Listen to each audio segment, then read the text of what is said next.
అనుకోకుండా వరించిందా అంటే ఏమంటారు మీరు? అంటే ఎక్స్పెక్ట్ చేశారా మీరు? నేను ఎప్పుడు కళలో కూడా ఎక్స్పెక్ట్ చేయలేదండి. చదివింది ఇంజనీరింగ్ మీరు, తర్వాత బిజినెస్లోకి వచ్చారు. అవునండి, ఇంజనీరింగ్ అయిపోయిన లక్ష్యమే. హైదరాబాద్లో ఉండండి కన్స్ట్రక్షన్స్ యాక్చువల్లీ పిఎస్కే వాళ్ళ కంపెనీ కార్పొరేట్ ఆఫీస్ ఉండేది హైదరాబాద్లోనండి. బట్ కానీ మొట్టమొదటిసారి ప్రత్యక్ష రాజకీయాల్లోకి ఎంటర్ అవుతున్నారు. చాలామంది అంటే ఒక తండ్రి చాటు బిడ్డగా ఉన్నారు ఇన్నాళ్ళు. అంత ఈజీ కాదు ఫేస్ చేయడం అనేది. అంత ఈజీ కాదండి.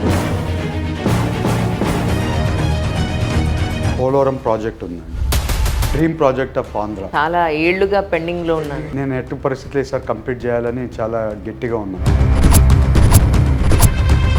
మీరా డైరెక్ట్గా ప్రజల్లో తెలియదు ఎవరు అనేది. సో వాళ్ళ అబ్బాయి, సో వాళ్ళ అల్లుడు అని మాత్రమే జనాలకు తెలుసు. మొట్టమొదటిసారిగా ప్రజల్లోకి పెడుతున్నారు. ఆ ధైర్యం ఏంటి మీది అంటే ఏం చెప్తారు? నా ఐడెంటిటీతోనే నేను ఇవాళ రావడం జరిగింది.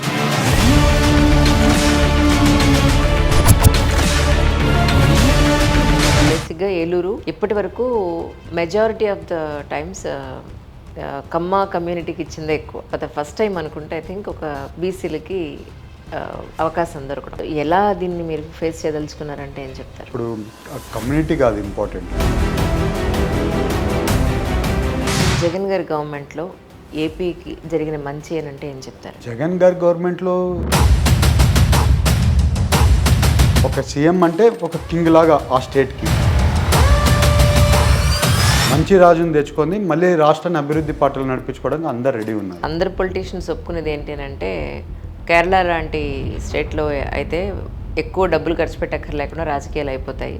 మన తెలుగు రాష్ట్రాల్లో మాత్రం దేశంలోనే ఎక్కడా లేనంత ఎక్కువ డబ్బు ఖర్చు పెడితే తప్ప ఎలక్షన్స్ జరగవు. ఇలాంటి కండిషన్లో ఎలా మీరు విన్ అవుతారని మీకు అంత ధీమాగా మాట్లాడుతున్నారు? ఎక్కడి నుంచి వచ్చిందండి ఆ డబ్బులు? అతన్ని రోజుకి 90 పైసలు ఇచ్చి కొనుక్కుంటున్నారండి. అదే జగన్ ప్రస్తుతం ఇప్పుడు 2024 ఎలక్షన్స్కి సంబంధించి చాలా వేడిగా స్పీచెస్ మీరు చూస్తేనేమో ఇంత సాఫ్ట్గా ఎలిగెంట్గా మాట్లాడితే జనాల్లోకి ఎక్కుతుందా చెప్పండి? నేను ఏదైనా చేసి చూపించేటోనే కానీ మాటలతో. మీరు ఇప్పుడు గ్రౌండ్ రియాలిటీలోకి దిగారు, ప్రజలను కలుస్తున్నారు. ప్రజలు ఏమంటున్నారు? మీరు గుర్తించిన సమస్యలు అంటే ఏం చెప్తారు? ఇవాళ గ్రౌండ్ రియాలిటీకి వెళ్తున్నాం కదండి. అంటే ఇప్పుడు ప్రస్తుతం మీ కాన్స్టిట్యున్సీ ఏలూరు కాన్స్టిట్యున్సీకి సంబంధించి మీరు ఎలాంటి హామీలు ఇస్తున్నారు అని అంటే? పోలవరం ప్రాజెక్టు అన్ని కంప్లీట్ చేస్తామని కూడా చెప్తున్నాం. షర్మిల గారు ఏపీకి రావడం వల్ల కూడా కొన్ని ఓట్లు చీలే అవకాశం ఉంది, కాంగ్రెస్ చాలా బలపడింది అని అంటున్నారు. దీని మీద మీ అభిప్రాయం? షర్మిల వల్ల ఎఫెక్ట్ ఉండేది